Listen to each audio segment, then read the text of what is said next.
Welcome to the Overplayed podcast. My name is GoodGameBro. We're the home of sports and sports gaming, live from the GCX space station. This feels incredible, except for the fact that I'm joined by this incredible co-host of mine who used to be a bearded, wonderful individual, and now the majestic beard is gone. Mills, how are you? I just want to say, I know you saw this live. For anyone that didn't, it was the worst night of my life. For those of you who don't know, there was a bet going on that was raising money for St. Jude's, and I challenged GoodGameBro to get to a certain level, and pretty much my entire identity and logo that was located on what is now, partially a chin. This is not a chin. This is just a slope that goes from my bottom lip to my Adam's apple. Unfortunately, the entire thing was shaved off on last Friday night. This is all I have left is stubble. This is a week's worth of growth. It's going to take so much longer than I thought it would. I'm not in a good place right now. This is just payback. You've done nothing but trash me. You did nothing but talk trash the entire time. Listen, 28 episodes we're at now, by the way. But I won all the time. That's the deal. You hustled me. It's a long con. I make you think you're good. I make you think you're able to win something. I make you think that I'm out here making really bad bets. And then I strike and take what you cherish the most, your beard. This is not fun. This is not fun, okay? We're normally, for those of you who don't know, we normally do the podcast on like Spotify, iTunes, and have we started doing YouTube, and then I started realizing that when I start betting things on my person, people see them, and this is not fun. So those of you in the space station right now that are seeing this, know my life has been a living hell for the last week, and it's because of this. This man right here, okay? This man has made my life a living hell. This is a sports podcast, by the way, if you didn't know. It's just, trash Mills for 50 minutes before we move on. There's no better way that I want to start my Saturday or Wednesday we typically record. I can't and by trash talking you. The first live recording we have in this podcast is video of me with this god-awful Jabba the Hutt look going on. Well, Mills, we do know that for the last, couple of months, I've been playing you consistently. It's been incredibly fun. What have you been playing, though, the past week or so? I mean, honestly, for me, it's been sports gaming for me. MO the show, playing a ton of that online. Moving around. I did start playing a little Chivalry, too, for me. I love the spears and just unlocked the glaive. Really fun. It's one of those easy to pick up games, but has some depth to it. In terms of the different combat styles. So really happy with that. Played that until about 4:30 this morning while I, cried in my sleep before I went to bed. Yeah, so not great. But yeah, that makes me happy. That's the game that has like dismemberment, right, with the medieval stuff? Yes. Okay. It's essentially battle cry. That's all you have to know is every time you come in, double tap X, battle cry when you run in, we're good to go. That's all you have to do. It's a yell simulator. Can I get your battle cry? No, absolutely not. You realize if I open my mouth, I'm purposely talking like half of my mouth right now. If I open my mouth any wider than it is right now, it will literally be like, ho, ho, ho, hello, solo. Like, I feel like I have to get Princess Leia in a gold bikini half the time I'm talking now. I can't hardly stream, much less do this. I've never been happier. God, grin kills me every time. Let's talk about something that actually pertains to sports and sports gaming. Huge announcement from Madden this week. They announced both cover boys, Tom Brady and Patrick Mahomes. They called them the double GOATs, obviously. Brady, the reigning Super Bowl champion. Patrick Mahomes, probably the best quarterback in the league. Probably is not a word I want to use. He is the best quarterback. Definitely. Yeah. But also, they put out a play test. And while the play test is under NDA in terms of capturing, we can talk about it. So let's talk about the fact that for the first time in so many years, they're adding significant franchise upgrades, game planning, progressive fatigue. They're talking about new players, and they're talking about new player scouting being a live service update. So not only are we getting significant franchise upgrades for the first time in years, mind you, we're also getting what's going to be a consistent live service update over the life of the game. This is a double win for Madden fans that have been away from the game for a while. People that liked the experience of the NFL, not so much the Ultimate Team. They're going to talk about Ultimate Team later. That's their big money maker, which is awesome. There'll be upgrades there. There's upgrades there every year. But dude, franchise mode is finally back in Madden. About time. About time.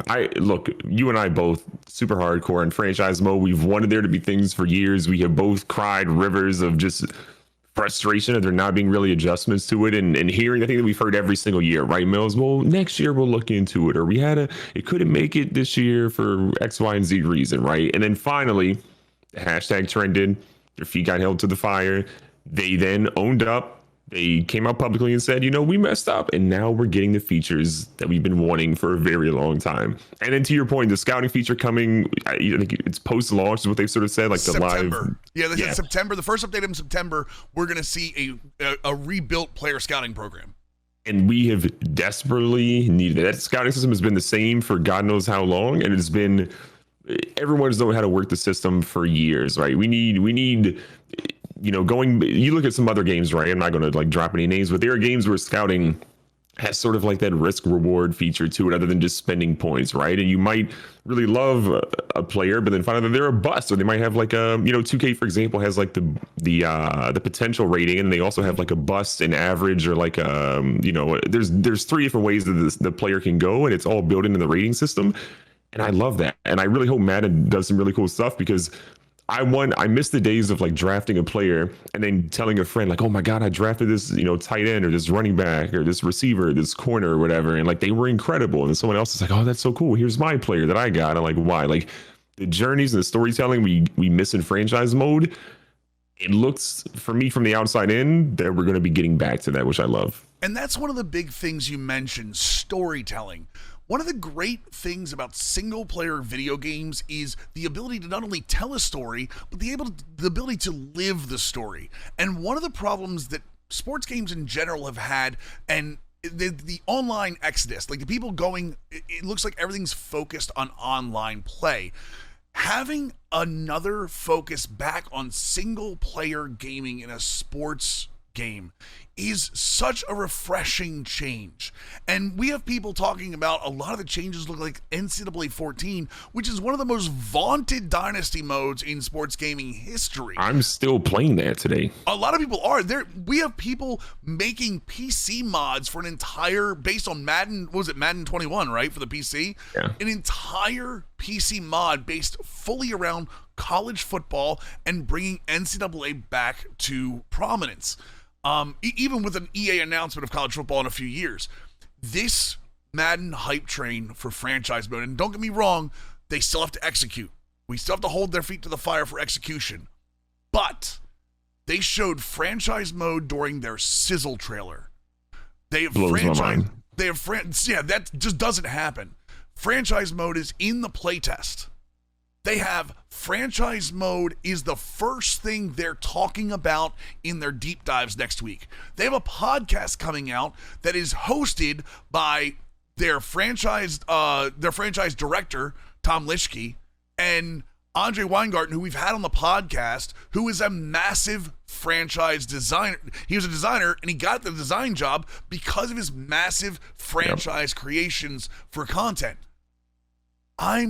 I know I have to control myself a little bit, but it's been so long since we've gotten major franchise upgrades, and not only this game and sports gaming in general. It just makes me so happy to see a real focus being put back on by this company.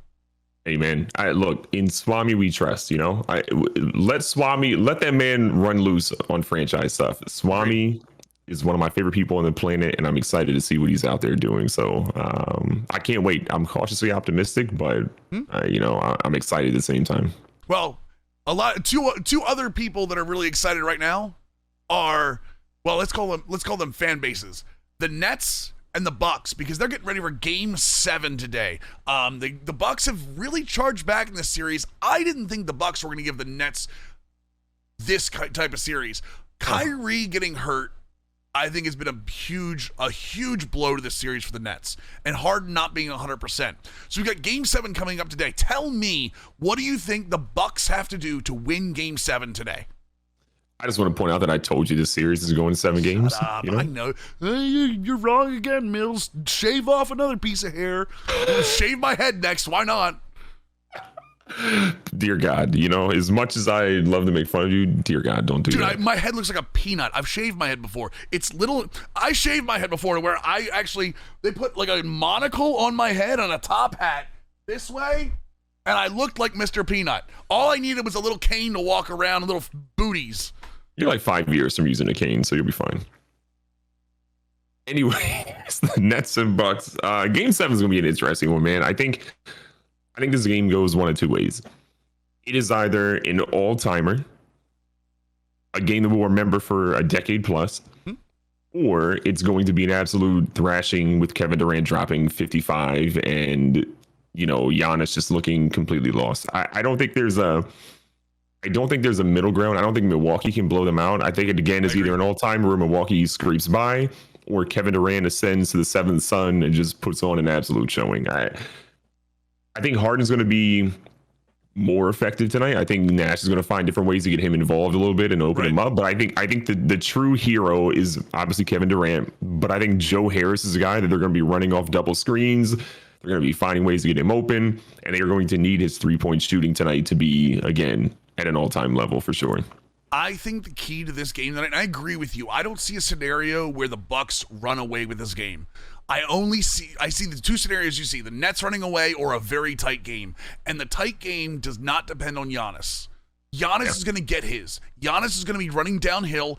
If they get in a transition game and the Nets cannot stop their fast break, this is going to be a problem game for the Nets. The key is, and I think everyone knows who it's going to be, Chris Middleton. Yep. If Chris Middleton drops 30 again, this Bucks team is going to win. If Chris Middleton goes lost, which Chris Middleton is known to do in big games, he is not a stranger to going missing in these games. If he goes missing, the Nets are a 20-point win. All right? It depends on Middleton on the offensive and defensive side, because they're going to double Durant a lot. They're going to force Harden to be the guy who's not 100% to beat them. They're going to force guys like Joe Harris. Giannis, again, if Giannis can dribble and drive in every time, that's going to be Giannis. We know that's going to happen. If Giannis is stuck shooting three-pointers, we're going to have a problem. We're going to have a problem. Yeah. So. Giannis, when Giannis shoots threes, he looks like, when you're like in 2K and you do like a momentum shot and you don't mean to, and you're like leaning too far to like one side. That's what it looks like when Giannis is shooting a normal three. I don't understand it. When Giannis is shooting a three, it looks a lot like the next team we're going to talk about, Ben Simmons shooting a free throw. Yes, I'm taking the low shot at Ben Simmons. Ben Simmons, certified hater, although I give him all the props in the world for his facilitation skills, his defensive skills. The dude, how can you not hit free throws? You can't be on the court in the last 5 minutes of the game. Because I said it before, he is a righty that was forced to shoot lefty, and he's even said in his interviews back at LSU that he was made to do things with his left hand. He's a right-hander. I don't care. Shoot the ball underhand at this point. I don't care. If you can't be on the court, listen, someone made a very good point to me. You know why the Sixers won? Because Simmons decided to foul out so he couldn't get put on the line. Because the Hawks in the first whatever, like it was terrible. Yeah, exactly. So the Sixers and the Hawks are going to be going to Game 7. So without Simmons, the Sixers won. This is another series I didn't think was going 7. I don't think anyone saw this series going 7 with the Hawks. The Hawks are playing amazingly. I don't know what Capella, John Williams, like they're all playing out of their mind. It's not just a Trae Young show. That entire team is playing well. They're going to go back to Philly for Game 7. Embiid is looking better and better every game, but they can't rely on just him. It's going to have to be Seth Curry dropping 30. It's going to have to be Simmons facilitating and not getting hack-a-bend to the free throw line. What do you see happening in Game 7 for this? This is tough. I mean, I really think if Embiid doesn't have the torn meniscus, that this series is over in 5. Maybe 6, just because Trae has played incredibly well. Like again, I tweeted last night, the slander Trae Young has gotten does not deserve it. Unless you're talking about defense, then he absolutely deserves it. But offensively, he is beyond gifted from facilitating, shooting, everything. He's been incredible. His repertoire is just fantastic. What I ultimately think is happening, again, I'm going to do what I did for the Bucks series. I see one of two outcomes happening here. Philly wins and Joel Embiid ascends to, Philly, like the Philly fame that, because I think Embiid is going to have to put on one of those games that's like a a 35 and 18 with probably like 6 or 7 assists or something, because they're going to force Embiid. They're going to cover the perimeter a whole lot more, I would imagine, in today's game or in the next game. I still think Atlanta squeezes this one out, and I think it's hard for me to pick an Atlanta team because Atlanta is known for choking leads and doing terrible things. I mean, they just choked a lead against Philly. But so is Philly. To be fair, Philly has made an absolute career, the city, out of disappointing their fans. Okay? It's just what they do. I think Doc Rivers has to pull Ben, though, in clutch time. You know when teams used to run like when Shaq was playing, right, or any big man like DeAndre Jordan happened to as well. They'd run like hack a Jordan or hack a Shaq or whatever, and they'd have to pull the big man on offense and then bring it back on defensive sides for late game possessions. I really think they're going to do something similar with Ben Simmons. Like I think on offense, if you've got those like timeouts or dead balls that are going to happen, like I think you're really going to be subbing Ben Simmons in and out consistently at the end of the game because he is such an offensive liability. He's so gifted in every single area. Other than his ability to shoot the basketball, it's kind of insane. All right, so yeah, I'm going to change my mind. I'm going Philly by 4 tonight, or for game 7. Tomorrow, yeah. Tomorrow, yeah. How is it possible that a superstar, is Ben Simmons an NBA superstar, right? No, he's a star. He's not a superstar. Okay, so Embiid is the superstar, Simmons is the sidekick, right? But Simmons is the second best player on that squad, right? Or are we talking? Okay. Well, Seth Curry? Do we think it's Seth Curry at this point? I think it's Tobias Harris is pretty close. Yeah, Harris has been kind of missing this series too, honestly. Yeah. But if we're talking like talent level, what they can do, I think Harris and Simmons are closer than people want to think, just because Harris is so much better offensively. But right. You've got your starting point guard, and I don't need my starting point guard to be a scorer. My starting point guard can be a facilitator. I'm 100% okay with that. I'm not okay with my starting point guard. My main ball handler is the guy I have to sub out in the last 5 minutes of the game. You cannot win it. Listen, let's say they get past the Hawks. They're getting their doors blown off by the Bucks or the Nets right now. That's without Kyrie. Even the Nets without Kyrie. Harden's going to be a little healthier. They're getting their heads waxed by the Nets, okay? If they play the way they've been playing. Because you can't trust Ben Simmons. And that's a real problem. For 3 quarters, yes, you can trust Ben Simmons. He's a great defensive point guard. Probably one of the best in the league. Not even probably. He is one of the best in the league. He's a fantastic facilitator. He can get to the rim almost at will. But if I can't have my point guard in the game in the last 5 minutes because he can't hit a free throw, he can't be trusted to hit a clutch free throw, brother, I don't want this guy on my squad. $30 million a year, mind you. We're talking... How badly do you think the 76ers... regret not offering Simmons up for James Harden right now?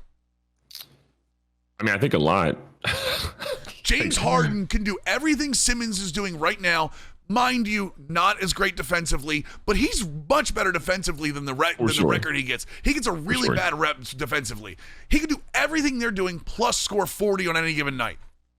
Yeah. Imagine how much better... Shooting. Well, I'm saying, imagine how much better Embiid would be. Imagine how much better Tobias Harris would be. Imagine how much better Seth Curry would be. Seth Curry is very good with Ben Simmons. Ben Simmons is very good at getting the ball to Seth Curry. Can you imagine if they had to worry about doubling Harden on the outside, how open Seth Curry would be in this series? Yeah, I mean, I guess in fairness, Seth Curry is probably part of that package for Harden, but yeah, probably. I can see that. But still, Harden on that team makes them significantly better. Mm-hmm. I don't know, man. I feel bad for Doc Rivers, but I think Doc Rivers, he's in another battle and he's going to get, reamed for it. But again, like, superstar got hurt. He's trying to play him. They're just not advancing past the conference finals. That's for sure. Yeah, right. We're the way, whatever we're talking about here, no matter which team comes out of that the 1-4 matchup, neither one of them are beating the Bucks or the Nets now, right? We agree there? Okay. Yep. So no matter who wins the Bucks Nets, they're going to move on to face the winner of the Clippers and the Suns. coming into the playoffs, if I told you the Suns are the most well-oiled offense in basketball, I think that's kind of the place that we thought the Jazz would be. We all thought the Jazz had that well-oiled offense. They're the ones that you normally think of having that half-court offense. The Suns are running people off the court. The Suns are running people out of half court. The Suns have the best pick and roll offense in the NBA right now. Tell me, do the Clippers have any chance in this series? Now, I don't know if Kawhi is back or he's out for the playoffs, but also we have to remember that we don't know the status of Chris Paul, because Chris Paul entered COVID protocol. How do you not? Listen, you do what you want to do with vaccination, okay? Everyone has their own choice. If you feel like you want to get magnetic powers or think what you're going to get, you do what you want to do. I don't care. All right, I'm going to put a forker and spoon on my forehead because I've got 5G installed. So whatever you think about that. Chris Paul has let his team down because of the current status. Because if you're vaccinated, you don't go into COVID protocols. He is vaccinated. That's the thing. He confirmed that he is vaccinated. Wait, what? Chris Paul is vaccinated. I'm almost positive Chris Paul is vaccinated. No, how do you go into COVID protocol if you're vaccinated? All right, forget the vaccination. He's going in COVID protocols. He's out indefinitely right now. He tests positive despite vaccination, per report. Wow. Oh God, here comes the sleeper cell chat. Yep. So, okay, let's go on with this. Chris Paul, possibly out for this series, possibly out for the beginning of this series. Kawhi Leonard's status, we don't know yet, right? Yeah, I mean, there was a rumor they say he tore his ACL partially, but I haven't seen anything substantial about that. Neither have I. So we've got mini Kawhi and Terrence Mann, essentially. We've got second-year Terrence Mann pretty much leading this team with Paul George. What do the Clippers have to do to slow the Suns down, or can they at this point? I mean, the important thing is you imagine Chris Paul is, I don't know what the NBA is going to do in terms of like being vaccinated, positive tests, how they're going to handle that differently or not. And at best, Chris Paul is back in game 3, I think. At worst, I think it's game 4 that he'd be back. Okay. The Clippers have to win the first 2 games. If they can win the first 2 games, they're Gucci. They're going to win that series. It's going to be really tough for Chris Paul to then come back after being in COVID protocol, that team being a little discombobulated, younger roster, right? You're talking about I think Devin Booker, again, is still one of the most disrespected players in the NBA consistently. DeAndre Ayton played incredible last series as well. I still think the Suns win this series if Chris Paul is back by game 2. Sorry. If Chris Paul is back by game 3 and they split, Suns win. If Chris Paul comes back and the Clippers have won the first 2 games, I think it's a wrap at that point. But there's way off P, pandemic P. He's showing up more than, He's playoff P right now. He's playoff P right now. Yeah. I mean, he got carried by Terrence Mann. So, there's that. But I mean, come on. We're not going to hate him. We're not going to hate on what Paul George has done in this playoffs. I agree. Terrence Mann has been the rising star of these playoffs. Devin Booker has solidified himself as a top 5 shooting guard because of these playoffs right now. Devin Booker looks otherworldly in these playoffs, and that again is a lot because that offense is run to make sure that Devin Booker gets his shots. I don't know that offense, see, they ran really well without Paul before. I don't know that this offense runs as well without Chris Paul, and the Clippers are a much better defensive team than the Nuggets. Okay, the Clippers make their money on defense. That's what they're going to have to do. They're going to have to step out. Listen, I'm sorry to hate on your boy, to hate on your brother in arms, but if we see Rudy Gobert out of the Lakers or out of the Clippers against the Suns, brother, what happened? The Clippers have got to play outstanding defense against the Suns. That's what's going to win them this, not offense. The Suns are not a fantastic defensive squad, okay? The Clippers are going to get their points. Paul George is going to get his points. Terrence Mann, if he continues at the rate he is, he's going to get his points. No shot. You don't think Mann keeps it up? No, I think Man still has good numbers, but I don't think he keeps it up like this. Man is eating because Kawhi is out, but we've seen this happen where like a young player when Man's like in his second year, I think at this point, they sort of step up. They had this moment. You get in the conference finals, it's a little different. You get a little lemon booty, okay? Yeah. One thing I love about the Suns, you're going to get extreme trash talk from the Suns, and I absolutely love that. I love that. I think Aiden's going to eat this series as well, and I think if I'm Monty Williams, who again, best coach in the NBA, I think by far in terms of coaching job, but he did a phenomenal job with the Suns this year. Yep. If I'm Monty Williams and Chris Paul's out, I'm putting Book back at point guard. Look at what they did in the bubble last year. Book was running a lot of point guard. You had phenomenal movement from him. That dude can shoot off the dribble like very few people in the NBA right now from a consistent standpoint. Let Book run point guard, run a lot of high screens for him. Aiden off the high screen with Book. How are the Clippers going to cover that? You're going to expend so much energy on defense trying to cover Book and Aiden in the high pick and roll. Mikal Bridges coming off that as well. Good point. That is too difficult for them. And I think Bridges is going to be a big defensive player for them this series. I think Bridges is probably going to have the task of covering Paul George, especially with Kawhi being out. I want to see what Bridges can do against Paul George. I think it's going to be a fun matchup. I think the key to this series, and I'm going to give you another key player like Middleton with the Bucks series. I think Reggie Jackson has to start looking like the Reggie Jackson we saw and not the Reggie Jackson we thought was going to be Reggie Jackson. He regressed in the series against the Jazz. He needs to come out shooting. He needs to understand that if Terrence Mann takes any steps back at all, Reggie Jackson is going to have to be the one that picks up the slack. Because right now, Paul George is playing well. Marcus Morris is playing well for the minutes he's getting. Batum is playing well for the minutes he's getting. But Reggie Jackson is going to be the key to this series. Reggie Jackson's averaging 16 points in the playoffs. Again, the Jazz series was not good for him, and I think Terrence Mann took over in that spot where Reggie Jackson was missing. Reggie Jackson's got to step up for them to have any chance, which is crazy that I think that their chances lie on Reggie Jackson, but that's the dude. That's the dude. You know Paul George is going to get his. Mikal Bridges isn't stopping Paul George, not the way Paul George is playing right now. So Paul George is going to get his. Their role players get theirs. Reggie Jackson's got to step back up. And honestly, Terrence Mann, I don't think can fall that far off. This is going to be a very tough series for the Clippers. And if I had to call it now, I think we do. I think we end up seeing Suns Nets in the finals. Yeah. I really do. And that's a fun series.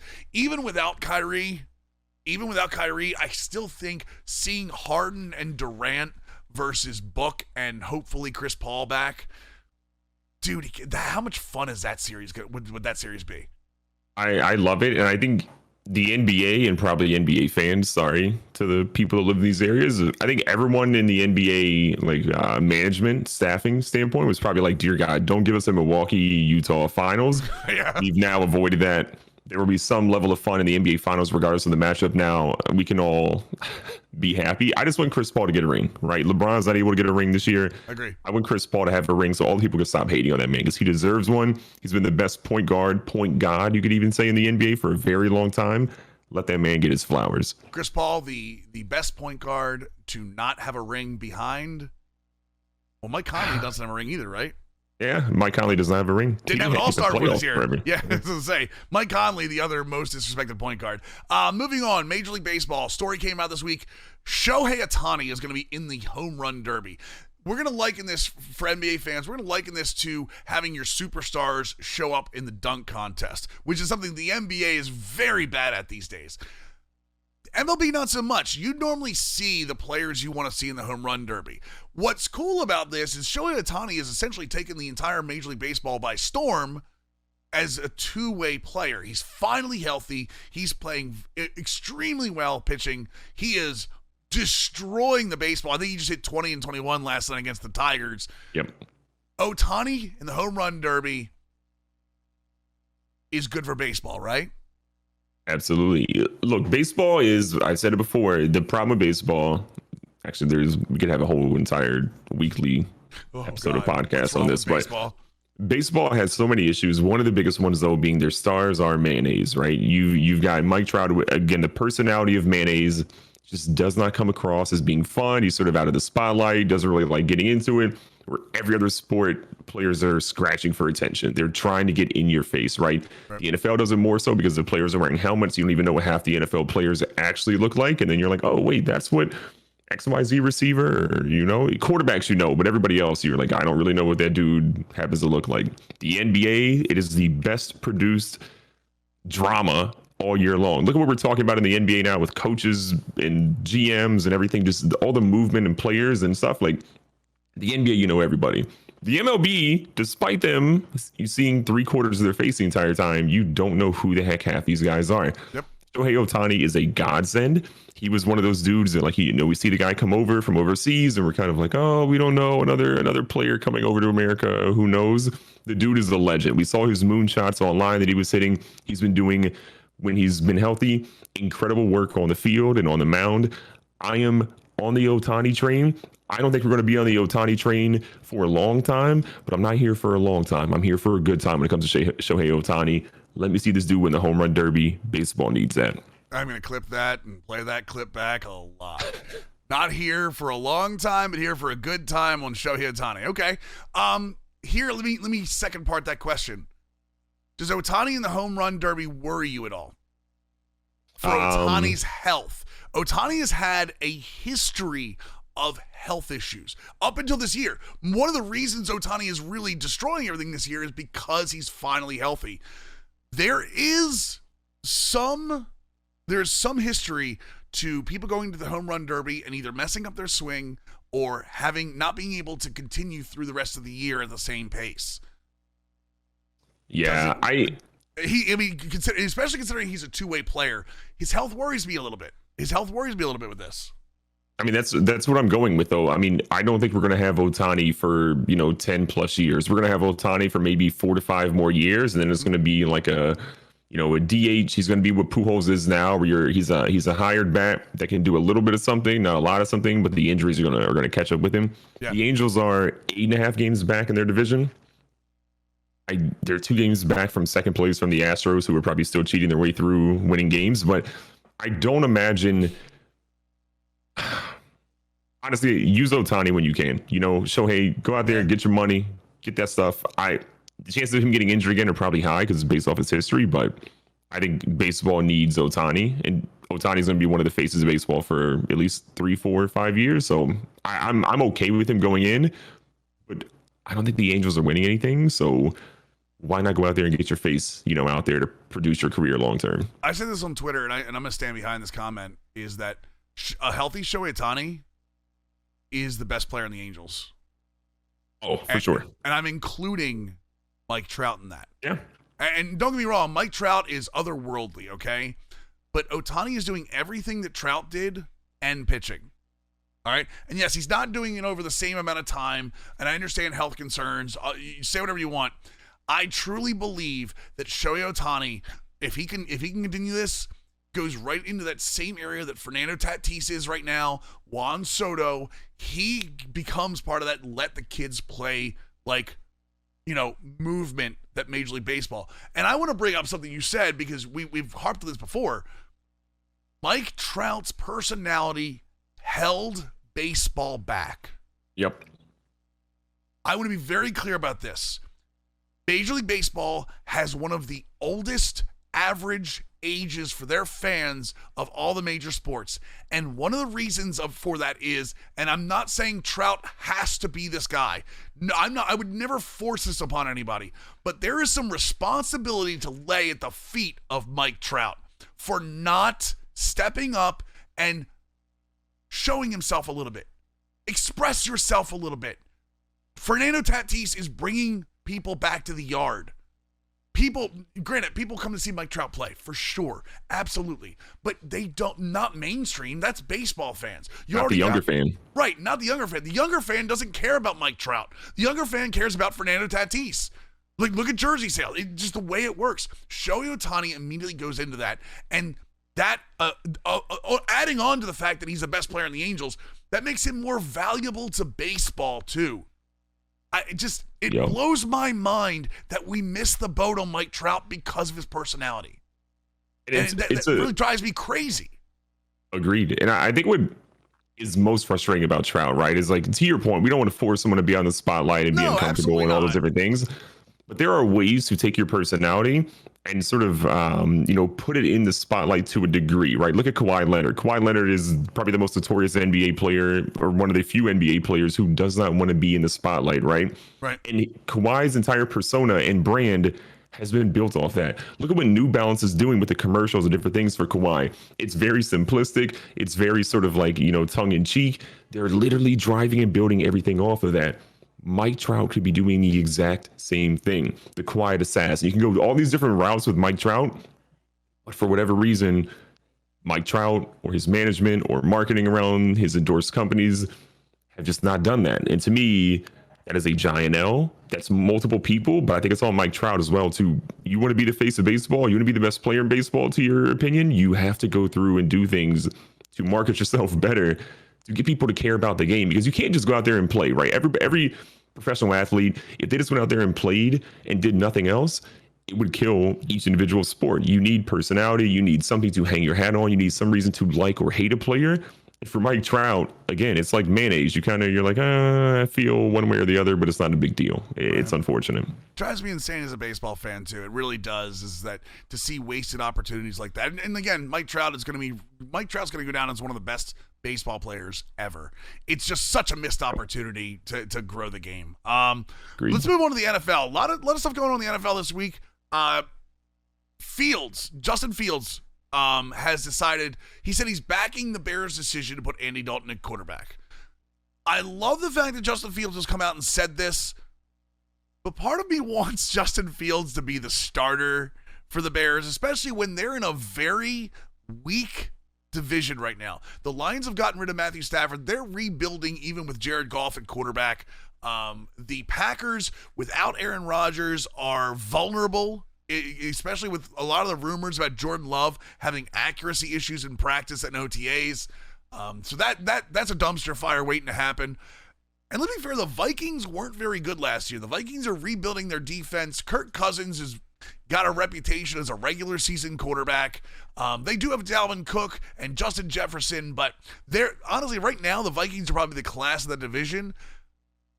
The Bears have an opportunity here to be very, very good.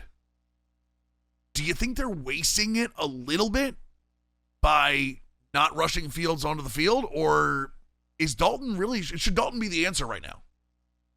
I hear you, but I think we're getting in this weird, state of mind where we're like, oh, young players got to start day one, right? I think we need to pump the brakes. I love Justin Fields. You remember all the pre-draft talk. I was super high in this guy. I think he's very talented. Right. But Justin Fields also went to Ohio State, where they don't call plays in a huddle. And so now he's even having to learn how to call plays in the huddle, which is a big adjustment for a rookie, right? Commanding the huddle, understanding that, going through a new playbook, all those different things. Andy Dalton is the perfect bridge quarterback for Chicago. Chicago won. Your greatest quarterback of all time is Jay Cutler. So Godspeed on that. But Jay Cutler was a solid quarterback. But, Andy Dalton is a great quarterback. TV star. Yeah, 100%. Well, he used to be because, Here's the thing. I'm looking at the Bears schedule. They start out playing the Rams. They play the Bengals, Browns, Lions, Raiders, Packers, Buccaneers, 49ers, and Steelers. Right. And they go Ravens November 21st. And then November 25th, the Thanksgiving game, Detroit Lions. If I'm the Bears, I'm targeting the Detroit Lions game on Thanksgiving Day to trot out my young quarterback. Put him in the spotlight. I don't know how many weeks it is, probably 8-ish weeks, roughly 6, 7, 8, 9 weeks. Right. He's going to have to get that playbook underneath of him, learn how to command the huddle. You watch Andy Dalton throw an insane amount of interceptions and mess around a little bit. You have a great opportunity to put him in the game right then, because then you're going to play the Cardinals the following week, which is going to be a fun game. You play the Packers. That might be Jordan Love that you're going up against at that point. Then you have the Vikings, the Seahawks, the Giants, and then the Vikings again. Those are fun games, a couple of divisional games. And I think at that point, getting Fields on the field is realistic, but I don't want to see him start week one. Could he be the starter week one? Sure. Could he have a preseason and light it up? Absolutely. But I want to see them take their time. The Bears have never had a superstar quarterback. That's right. Take your time to develop him, to give him all the time he needs, and make sure when you put him on the field, it is the right time. Do not rush that kid out and ruin his career. That's my fear for Chicago. I remember back in the day when guys like Steve Young, Carson Palmer got to sit behind other quarterbacks. I remember that. And I fully agree with you that that should be what happens. That's not the NFL right now. That's not the NFL. You take a first-round quarterback, the goal is within the first season, he needs to be on the field. I'm sorry. I want Justin Fields to be like, listen, I'm competing for the starter. I don't want to be like, I'm okay with Dalton starting. No, you want to compete to be the starting quarterback of the Bears. He is, though. Listen, I get that, but I don't even want him in the media. I'm like, oh well, I want to compete. I want him. That's how you win fans over. That's how you get fans to love you. Is you say, I'm ready to compete for the starter job. I want to be here. I'm here to win. This is Chicago, Mills. Chicago was hyping up a highlight. They had like 500,000 views of Justin Fields running a play action. That I think they are so desperate for a quarterback that they had insane views on Fields literally running a play action with a bootleg and a short pass. You're not wrong. So desperate for anything. You're not wrong. Now. It's like you and I, we are coming from organizations that have had success. We have won Super Bowls. We have had recent things in our livelihoods of being sports fans. We're like, oh yeah, we've won. We've won. We're good. We have franchise guys out there. Also get Big Ben out of Pittsburgh. The Bears fans have had nothing. They've had Jay Cutler. Before that, they had Rex Grossman. Prior to that, they had a short stint with Chris Leak. Shout out to Florida. They are desperate. Chris Leak had a couple games there. But here's the thing. We've been eating filet mignon, right? Yeah. The Bears have been going to Applebee's for decades for quarterbacks and getting steak. They are getting a well-done steak from Applebee's. They need something. Fields is their one chance at filet mignon. They need that dude to be good. To be fair, you get endless appetizers at Applebee's. I mean, just okay, I'm a Chili's all day. 2 for $20. Let's go. So you brought up the Steelers and Ben Roethlisberger. Let's talk about that for a second. Dwayne Haskins this week came out to the press and said, "I'm not necessarily here to start." Right? His goal is that he wants to show people that he loves football. One of the biggest issues he had with the Washington football team when Ron Rivera got rid of him is that he thought he wasn't committed to football. And the rumors is that he was never the last guy at practice. He never really did a lot of the book work. And as a quarterback in the NFL, book work is a thing. Like, you got to be able to do film work. I know you're a Steelers fan, so there's going to be a little bit of bias, and I want you to try to look past that. Dwayne Haskins is a very talented athlete, okay? He was very talented in Ohio State, but he went from Ohio State, where he was all-world and blowing the doors off other colleges, to Washington, where it wasn't the same. Like, people didn't worship him. He didn't get, he didn't win 16 games a year. He's in a very good organization with a very good coach and a very good structure around him. Is this the quarterback of the Steelers' future? If he could, or do you buy into the not loving football? I don't think Haskins is the QB the future, but I think he's a quarterback of a couple of seasons for Pittsburgh. I think he can definitely be that guy. Here's the thing. Get Big Ben out of Pittsburgh ASAP, please. Thank you. I don't like Big Ben. I have not liked Big Ben for an incredibly long time, and I want Ben gone. Ben's clinging on to a glimmer of hope of being successful again, and maybe he throws for 4,000 yards this year, but I think he's going to be more of a detriment than anything else to Pittsburgh from a variety of reasons. He can't throw the ball over 10 yards. Let's be fair. He has no accuracy and no throw power over 10 yards last season, and maybe that's an injury, maybe it's not, but he's shown his arm is shot. So as a Ravens fan, keep Ben on the team for a little while. If you're Steelers, if you're playing fantasy football, grab a Steelers running back in PPR this year. It'll be a good time for you. The thing with Haskins, right? If I remember correctly, he's a DeMatha High School kid, right? Mm-hmm. You obviously have the worst owner. Well, I can't say the worst owner. Bottom 5 owner in the NFL in Mr. Snyder over there for the Washington football team. And you have Rivera, who's more of like a hard-nosed, old-school guy. Rivera's a great coach, but he a younger player like Haskins, who I like in Haskins probably closer to Juju more than I would any other personality right now. Right.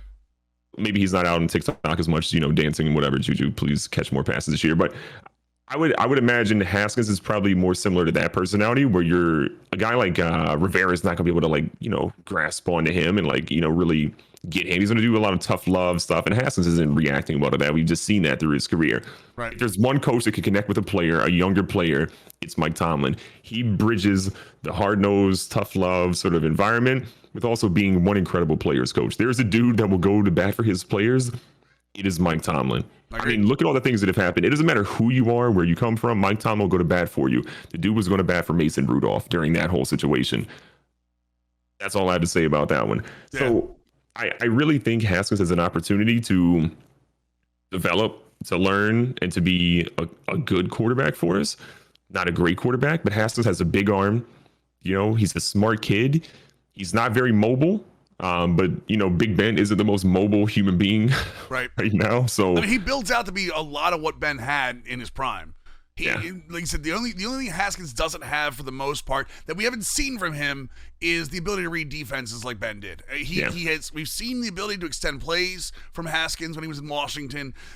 Obviously, like I said, not the most mobile guy, but moves around the pocket decently well and had to do that a lot in Washington. The problem's going to be here for me is that the AFC North is a grind right now. You're going to have Joe Burrow back with the Bengals. The Bengals are going to be a much better team this year. Cleveland is a playoff team this year. The Ravens are the Ravens right now. They look like if they can let Lamar loose a little bit in terms of the passing game and not isolate him into this run option offense, I think they're going to be much better this year. The Steelers, this might be the perfect season for the Steelers to be about halfway through and just go, you know what, Dwayne? Go show us you love football.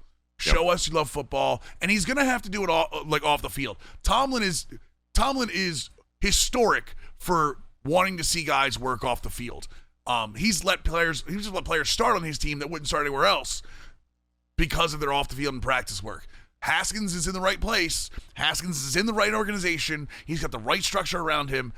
He's got no one to blame but himself right now. Yeah, I would love to see him be successful. The quarterback of the future for the Steelers, again, I don't think it's on the roster, but I think Haskins could definitely be a 2-year, maximum 3-year guy. Get Mason Rudolph up off the roster. We got rid of little Duck Hodges or whatever. He's gone. I need them to be bad this season. I need a top 3 draft pick. I need the quarterback of the future to be picked next season. They're not on the roster right now. Real quick hit, because I can't go a podcast without mentioning him. I knew it. Aaron Rodgers, the diva of the NFL. Sorry, Packers fans, it's what he is. He's essentially taking pictures everywhere during OTAs. I'm in Hawaii. I'm on vacation. Hey, here's the fam. What's up? I hope you guys having a good time practicing. I'm not coming anywhere near the team. Dude, is it necessary to literally rub it in Matt LaFleur and the Packers' faces that he's not coming to this team? Yes, absolutely. You need to force their hand. The Packers have said, we're not trading you. We're keeping you on this roster. Join us when you want to. Essentially giving him the preferential treatment that they think is what he wants. Rodgers wants nothing to do with that organization. Let that man go somewhere else. I don't know where the heck he's going to go right now because there's a lot of spots filled up, you know, and they're not trading him in division. So Washington could be a great place. Washington is a Super Bowl contender if they get Rodgers. Immediately. Denver with an aging defense could do great things with him. He's got Jerry Jeudy and a decent receiving core there. Not a bad offensive line. I mean, they'll find something. Aaron Rodgers. Is Aaron Rodgers a Packer week 1? Whether he's whether he's reporting to the team or not, is Aaron Rodgers a Green Bay Packer week 1 of this season? I think yes, and I think he's gone week 3 or 4 because I think the Packers are going to be stubborn. That's what they've done as an organization. So I think he's there week 3 or 4. I think he's gone. I think they know he's gone. I think they're trying to push this off a little bit just to make sure. But I think he's gone. I think he's gone preseason to get another team ready for him. Trade Aaron Rodgers. Let that man be free. Just wrap the show, brother. You know he's gone. Let him go win a Super Bowl somewhere. I hope that people have been chilling in the GCX space station, staring at Mills' incredible chin, lack of beard. Lack of chin. lack of chin and beard right now and making me laugh. I'm just gonna go. I need some clips of reactions of people. That's what I need. But yo, thank you so much for tuning in live from the GCX Space Station. I'm Good Game Brother. That's Mills, the man with no beard, the man without a chin. Catch you guys in the next one. Ciao.